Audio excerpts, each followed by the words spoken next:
예수님은 내 아버지의 집을 장사하는 집으로 만들지 말아라 라고 외치시며 성전을 뒤집으셨습니다. 대부분의 성경책에는 또 여러분이 지금 가지고 계신 성경책에도 물론 소제목을 성전을 깨끗하게 하시다라고 붙인 성경이 많을 것입니다. 그러나 그 소제목은 이 사건의 본질을 제대로 반영하지 못했습니다. 예수님은 성전을 단순히 청결케 하신 게 아닙니다. 성전을 청소하신 것이 아니라 성전을 척결하신 것입니다. 척결하셨다는 것은 예루살렘의 성전은 이제 그 생명을 다했다고 종말을 고하신 것입니다. 유대인들이 가만히 있을 리가 없지요. 유대인들이 18절에 보면 예수께 말하기를 네가 이런 일을 행하니 다 같이 읽겠습니다. 무슨 표적을 우리에게 보이겠느냐라고 물었습니다. 이 질문은 두 가지 차원에서 볼 수 있습니다. 먼저 첫째는 진지한 질문이라고도 볼 수 있습니다. 말라기 3장에 의하면 성전을 개혁하는 것은 메시아의 임무입니다. 그러므로 이들은 예수님께서 성전에서 행하시는 모습을 보면서 예수님이 메시아일 수도 있다고 생각했습니다. 그래서 진지하게 질문을 드린 것입니다. 그러나 정직하지 못했습니다. 순서가 잘못되었습니다. 성도 여러분, 우리가 때로 인간의 말로 설명할 수 없는 일을 경험할 때가 있지요. 또한 이해할 수 없는 일, 나의 사고로 이해할 수 없는 일이 일어났을 때 우리는 정말 하나님이 계신 것은 아닐까 생각합니다. 또한 하나님께서 내가 이렇게 하기를 원하시는 것일까라고 생각합니다. 바로 그런 생각이 들 때 우리가 해야 될 일은 먼저 주님께 고백하는 것입니다. 주님은 그리스도시요 나의 구주요 나의 하나님이십니다 라고 고백해야 됩니다. 그게 먼저 하나님께 나아갈 정직한 모습입니다. 그런데 문제는 정직하지 않으면 하나님이 원하시는 반응을 하지 않으면 그 마음속에 사악한 생각이 차지해버립니다. 유대인들이 그랬습니다. 자, 유대인들이 예수님이 성전에서 행하시는 것을 보며 말씀에 예언하신 그분이 맞다고 생각됐으면 먼저 해야 될 일이 무엇일까요? 저분이 메시아일 수도 있겠다 싶으면 해야 될 일이 뭡니까? 그 앞에 무릎을 꿇어야지요. 그런데 그들은 예수님께 표적을 구합니다. 무슨 표적을 우리에게 보이겠느냐? 또한 이 말을 비아냥으로 볼 수도 있습니다. 아니 네가 뭔데 대제사장께서 허락하신 일에 감나라 배나라 하느냐? 가만 보니 너가 메시아 행세를 좀 하고 싶은가 본데 네가 만약 메시아라면 메시아 된 증거를 내게 보이라 라고 요청하는 것입니다. 이들은 예수님을 메시아라고 생각하지 않는 거예요. 내 아버지의 집으로 장사하는 집을 만들지 말라는 그 말씀에 대해서 눈꼽만큼도 찔림이 없습니다. 이들은 성전의 참 주인이 하나님이시라는 것도 생각하지 않습니다. 이 시대 후한무치한 권력자들과 몰입의 정치인들과 어쩜 이리도 닮았는지요. 그들의 머릿속에는 나라도 없고 국익도 없습니다. 말끝마다 국민하며 마치 국민을 대단히 위하는 척하지만 그들의 마음속에는 국민이 없습니다. 자, 유대인들이 이렇게 예수님을 찾아온 이 유대인들이 하나님 아버지의 명예에 대해서 조금이라도 관심이 있었다면, 제사를 드리러 오는 자들이 참된 제사 드리기를 진짜 원했다면 내 아버지의 집으로 장사하는 집을 만들지 말라고 하는 한 청년의 절규에 가까운 외침에, 선지자와 같은 그 비범한 선포에 충격을 받았겠지요. 이 질문을 던진 유대인들은 아마도 종교 지도자들이었을 것으로 추측합니다. 허울은 종교 지도자였지만, 제사장이었지만 그들에게 하나님의 음성을 들을 귀가 없습니다.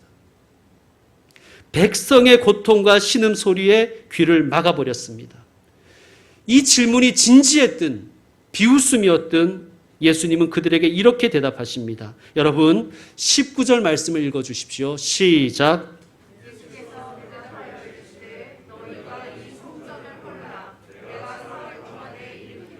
아멘. 이 성전을 헐라. 따라합시다. 이 성전을 헐라. 여기서 이 성전이란 이중적인 의미를 가진다고 봅니다.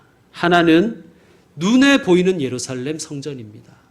또 다른 하나는 21절에 말씀하신 대로 성전된 예수님의 육체를 가리킵니다. 자, 먼저 성전된 예수님의 육체를 의미한다면 이 성전을 헐라라는 말씀은 예수님의 죽으심, 예수님의 십자가를 뜻하는 것이겠지요. 그러면 사흘 동안에 일으키리라 라는 말씀은 부활을 가리키는 것입니다. 실제로 일으키리라에 해당하는 헬라어 에게이로는 사복음서에서 공히 예수님의 부활을 말씀할 때 사용된 단어입니다. 여러분, 그런데 이상하게도 예수님은 수동태를 쓰시지 않고 능동태를 쓰시죠. 문법적으로만 보면 죽었다가 사흘 만에 일으켜지리라 라고 말씀하셔야 됩니다. 그런데 예수님은 능동태로 말씀하십니다. 내가 사흘 동안에 일으키리라. 예수님의 십자가 부활은 능동적인 것이었다고 요한은 증언하는 거예요. 여러분, 실제로 우리가 공간복음을 보면요, 공간복음에는 예수님의 그 유명하신 기도가 있잖아요. 겟세마네의 기도. 아버지여, 하실 수만 있으면 이 잔을 제게서 옮기시옵소서. 그러나 나의 원대로 마시고 아버지의 뜻대로 되기를 원하나이다 라고 소극적인 기도, 그러나 진실한 기도를 드리신 것을 공간복음은 기록하고 있는데 요한복음에는 이 유명한 기도가 없어요. 예수님은 오히려 요한복음을 통해 우리가 보는 예수님은 적극적이고 능동적으로 십자가를 지시는 분이십니다. 요한복음 10장에 보면 이런 말씀을 하십니다. 나는 선한 목자다. 선한 목자는 양들을 위하여 목숨을 버린다. 나는 양들을 위하여 내 목숨을 버리노라. 예수님이 보여주실 표적은 십자가와 부활이라는 말씀입니다. 예수님은 십자가와 부활을 통해 눈에 보이는 성전, 그러나 인간의 욕망과 죄로 얼룩져버린 성전을 헐어버리시고 눈에 보이지는 않지만 완전한 성전, 예수님의 교회를 세우시겠다고 선포하신 것입니다. 21절을 여러분 읽어주십시오. 21절입니다. 시작. 그러나 아멘. 자, 그런데 이 성전을 지금 눈에 보이는 예루살렘 성전이라고 읽을 수도 있습니다. 자, 20절을 보시면요, 이렇게 말합니다. 유대인들이 이르되 이 성전은 46년 동안의 지었건을 네가 3일 동안에 일으키겠느냐 하더라. 첫 번째 성전은 솔로몬이 지었습니다. 그래서 우리는 그 성전을 솔로몬 성전이라고 합니다. 그런데 이 첫 번째 성전은 바벨론에 의해서 파괴되었습니다. 두 번째 성전은 바벨론의 포로 끌려갔다가 귀환한 사람들이 재건하였습니다. 그들의 지도자가 스룹바벨이었기에 그 두 번째 성전을 스룹바벨 성전이라고 부릅니다. 세 번째 성전은 헤롯이 건축했습니다. 헤롯이 유대인들의 환심을 사기 위해서 대대적인 증축을 한 것입니다. 사람들은 세 번째 성전을 헤롯 성전이라고 부릅니다. 헤롯 성전은 어마어마한 규모였어요. 공사 기간도 엄청납니다. BC 18년에 시작해서 AD 28년 46년 만에 1차 준공을 하였습니다. 지금 예수님께서 말씀하시는 이 배경에는 바로 46년의 대공사가 끝난 직후를 배경으로 하고 있습니다. 그래서 유대인들이 이 성전은 46년 동안의 지역권을이라고 말씀하는 것입니다. 참고로 이 세 번째 성전, 헤롯 성전은 그 이후에도 계속 공사를 진행해서 AD 63년에 완공됩니다. 총 82년의 공사 기간이었습니다. 그러나 이 성전은 완공 7년 후에 로마에 의해서 돌 하나도 돌 위에 남기지 않고 철저히 파괴되었습니다. 자, 예수님이 이 성전을 헐라고 말씀하셨습니다. 왜 그럴까요? 아무리 화려하고 아무리 대단해 보이고 아무리 자부심이 넘쳐도 그 건물은 유대인들의 환심을 사기 위해서 만든 무허가 건물이라는 거예요. 하나님을 위해 만든 것이 아니라는 거예요. 여러분,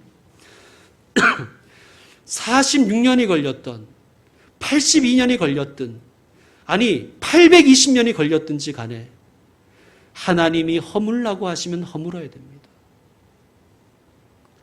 성도 여러분, 우리 각자에게도 무허가 성전이 있지요. 내가 만든, 날 위해 만든 내 개성과 취향과 내 스케줄에 맞는 내 성전. 주님이 허물라고 하시면 아멘 하고 허무십시오. 여러분, 세상 속에 살아가면서도 우리는 고정관념이 생기고 편견이 생기고 선입견이 생기죠. 그런데 신앙생활도 마찬가지인 거예요.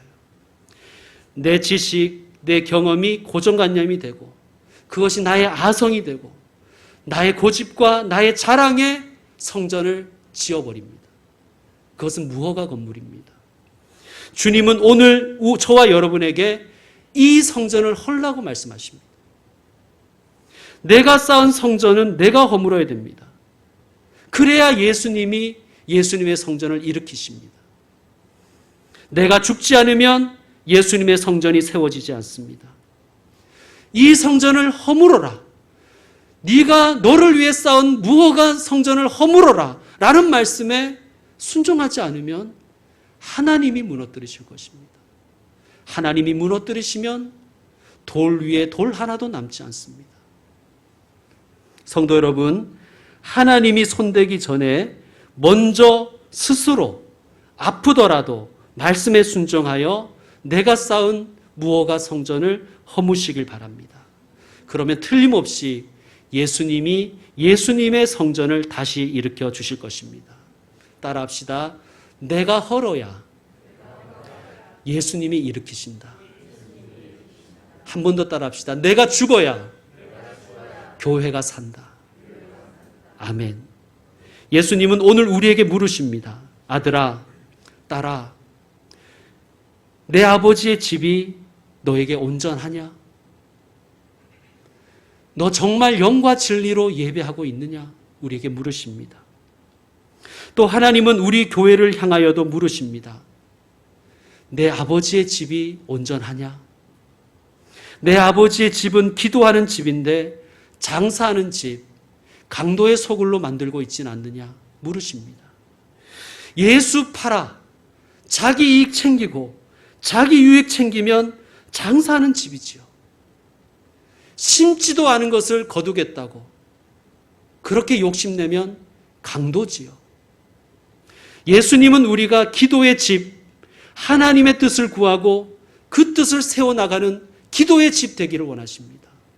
사랑하는 성도 여러분, 우리 교회를 기도의 집으로 만들어 가십시다. 장사하는 집 만들지 말고 강도의 소굴로 만들어버리지 말고 하나님을 위하여 하나님과 함께 기도하는 기도의 집이 되기를 소망합니다. 여러분 22절 23절 연속해서 읽어주십시오. 22, 23절입니다. 시작.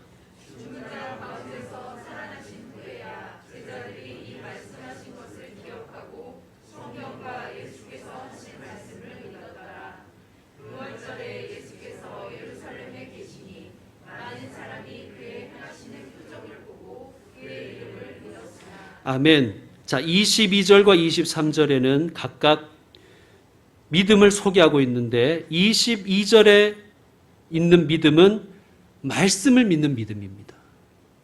23절에 있는 믿음은 표적을 보고 믿는 믿음입니다.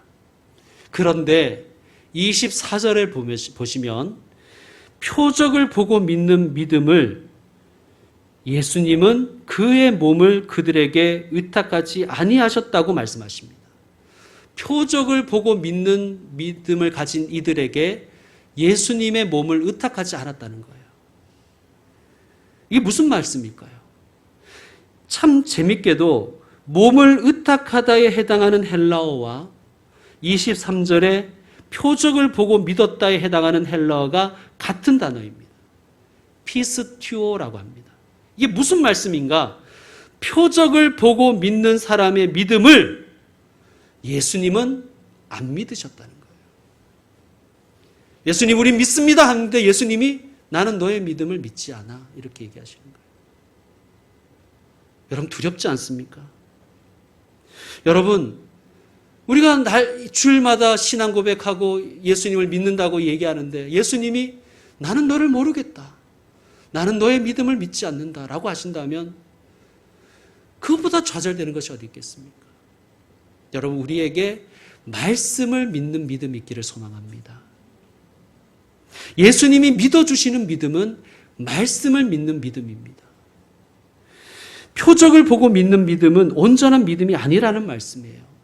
여러분 출애굽한 이스라엘 백성들이 어마어마한 기적들을 보았잖아요. 어마어마한 표적들을 보았잖아요. 홍해가 갈라지고 바위에서 물이 솟고 하늘에서 만나와 메추라기가 내렸습니다. 그런데 그들은 걸핏하면 하나님을 원망하고 하나님께 불만을 터뜨렸습니다. 하나님을 배반했습니다. 표적을 보고 믿는 믿음이 왜 문제냐 하면 표적 구할 수 있죠. 그런데 그게 왜 문제냐 하면 늘 신앙의 모습이 하나님의 하나님 되심을 하나님 보고 증명하라는 거예요. 맨날. 그럴 수도 있죠. 100번 양보해서. 문제는 뭐냐? 자기가 하나님의 백성 된 것은 전혀 증명하려고 하지 않는 거예요. 하나님 보고는 훌륭하라고 하는데 자기는 하나님의 백성답게 살지 않는 거예요. 여러분, 그런 사람이 믿는 예수는 예수가 아닙니다. 자기의 욕망이 만들어낸 투사일 뿐입니다. 예수님은 자신이 누구신지 예수님이 세우려고 하시는 하나님의 나라가 어떤 나라인지 가르치셨습니다. 그 말씀을 믿는 믿음. 내가 생각하는 예수님이 아니라 예수님이 말씀하신 예수님을 믿는 믿음. 내가 세우고자 하는 나라가 아니라 예수님이 세우고자 하시는 하나님의 나라를 믿는 믿음. 그 믿음을 예수님은 믿어주신다는 거예요. 야, 너 정말 믿음 있구나. 야, 너 정말 믿을만 하구나. 그렇게 믿으시면서 예수님은 예수님의 몸인 교회를 맡기신다는 거예요. 은혜죠. 여러분, 교회가 여러분에게 일을 맡겼습니까? 그렇다면 찬양하고 감사하십시오. 교회가 맡긴 일은 예수님이 맡기신 일이라고 믿으십시오. 예수님께서 자신의 몸을 여러분에게 맡기신 거예요. 왜요? 예수님이 믿어주시니까요. 믿고 맡기시는 거예요. 그러므로 예수님의 믿음에 무엇으로 보답할까요? 맡은 자들에게 구할 것은 충성이니라. 충성하십시오. 마지못해 하지 마시고 자기 일 다 하고 하지 마시고 자꾸 건너뛰지 마시고 예수님이 나를 믿고 맡기신 일에 내가 충성으로 응답하리라.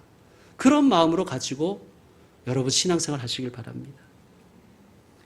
예수님은 돌아가시기 직전에 이런 말씀을 하셨습니다. 우리 찾아보겠습니다. 같은 요한복음이고요. 15장입니다. 15장으로 한번 가시고 요한복음 15장 14절 15절입니다.